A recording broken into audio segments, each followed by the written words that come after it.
You can lose your kids by making a simple mistake when you're facing false accusations, and especially if you're a man. And just know your common sense and your expectations for justice, being a good father, this is the mentality that causes a family court tragedy. So I got this email from a man outside of the US who's dealing with false accusations. The courts, law enforcement instantly sided with the mother. Sadly, this is common and in more and more countries, states, counties, all over the world. Police, the courts, law enforcement, social workers take actions to assume child abuse, domestic violence, all these different things, and blame the man. First, at the point of any false accusations being thought of, you need to start taking on the mentality of that you're guilty until proven innocent. Now, I'm not saying that to be political, and I'm not saying that for you to get mad or angry. I'm saying that tactically, this is how you need to be thinking, because that is the mentality you need in order to win and fight this properly. Second, you need to deny. But you also need to not over-explain, say that she's a liar, say that she's crazy or an evil person. You can't fight this fight like how she's fighting. For her, it's a social game. You need to think a legal game. So you need to deny,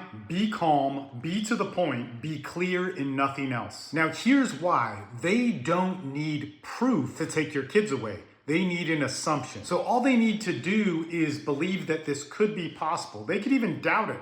But if it is possible, they may take actions to push you through the process to take away your kids. Strategy is the next thing I want you to start to understand. And part of the strategy in this is understanding the process. False accusations, and especially with somebody with a personality disorder, like a narcissist or a sociopath, everything gets more complicated. You're fighting a different legal battle here. The system isn't about the truth here. It's about you following each part of the process. So if mediation is coming up, you need to look at what is accomplished in mediation, how to properly communicate in that, because it might be different than in front of a judge. If you're about to do a CPS or DCFS interview, or you have supervised visitation, what takes place in this? How do we prepare for it? What do we need to tell the people supervising or the officers involved? Each specific piece in this process has an outcome that can come from it. It could be good or bad. Each outcome in this process, especially with false allegations, could ruin your lives with your kids, and they're all different. And so here's the actions that I pretty much recommend to anybody in this situation if they want to beat it. This is a long fight. You need support. You have to have support. You need to build a team of other men who have gone through this,